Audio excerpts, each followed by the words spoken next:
مدینہ منورہ وہ شہر مقدس ہے جہاں کی فضا میں درود و سلام کی خوشبو بسی ہوئی ہے، جہاں کے ہر ذرے میں عشق رسول صلی اللہ علیہ وسلم کی روشنی جھلکتی نظر آتی ہے۔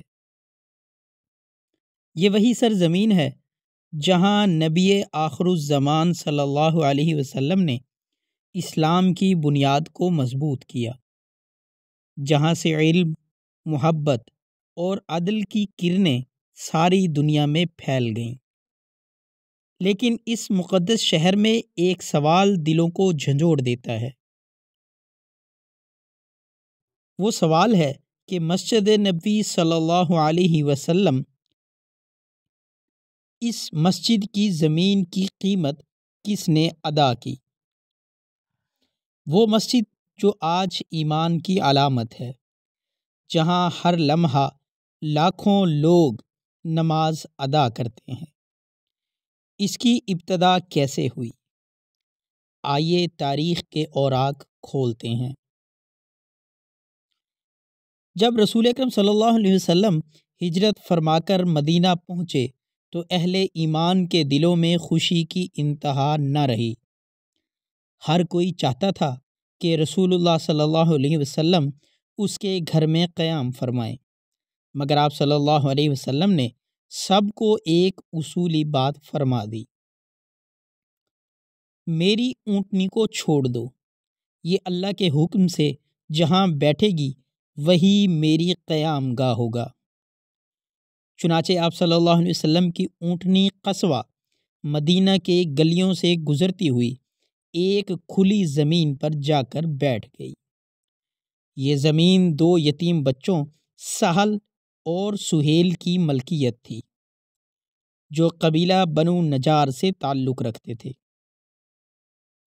یہ وہ جگہ تھی جہاں چند کھجور کے درخت اور کچھ پرانی قبریں تھیں۔ نبی کریم صلی اللہ علیہ وسلم نے اس زمین کو دیکھا، پسند فرمایا اور فرمایا یہی جگہ مسجد کے لیے موزوں ہے۔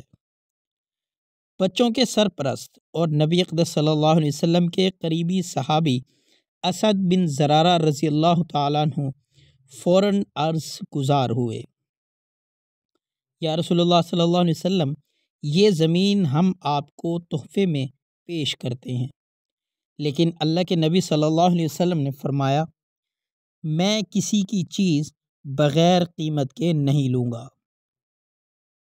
یہ جملہ انصاف اور سیرت نبوی صلی اللہ علیہ وسلم کا وہ روشن چراغ ہے جو قیامت تک رہنمائی دیتا رہے گا۔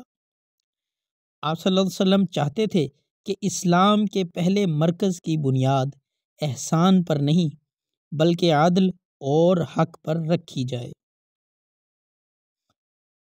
یہ سن کر نبی اقدس صلی اللہ علیہ وسلم کے سچے رفیق، غار ثور کے ساتھی، اسلام کے پہلے خلیفہ حضرت ابوبکر صدیق رضی اللہ تعالیٰ عنہ آگے بڑھے۔ ان کے دل میں عشق رسول صلی اللہ علیہ وسلم اور ایمان کی آگ بھڑک رہی تھی۔ انہوں نے عرض کیا: یا رسول اللہ صلی اللہ علیہ وسلم، اس زمین کی قیمت میں اپنی طرف سے ادا کرتا ہوں۔ یوں صدیق اکبر رضی اللہ تعالیٰ عنہ نے اپنی جیب سے مسجد نبوی صلی اللہ علیہ وسلم کی زمین کی پوری قیمت ادا کی۔ یہ لین دین کوئی معمولی سودا نہیں تھا، یہ محبت، اخلاص اور قربانی کا وہ لمحہ تھا جس نے تاریخ کے صفحات کو جگمگا دیا۔ زمین خریدنے کے بعد نبی اقدس صلی اللہ علیہ وسلم نے خود اپنے مبارک ہاتھوں سے تعمیر کا آغاز فرمایا۔ آپ صلی اللہ علیہ وسلم اینٹیں اٹھاتے اور صحابہ کے ساتھ صف میں کام کرتے۔ اسی دوران آپ صلی اللہ علیہ وسلم کے لبوں پر یہ دعا جاری رہتی: اے اللہ، اصل زندگی تو آخرت کی زندگی ہے، انصار و مہاجرین کو بخش دے۔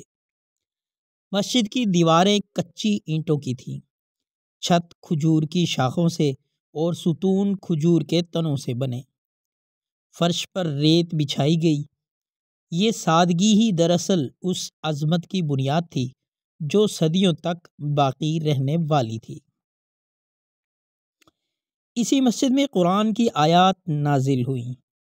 یہی مسجد مسلمانوں کا پہلا تعلیمی ادارہ بنی۔ یہیں سے جہاد، عدل اور مساوات کے فیصلے صادر ہوئے۔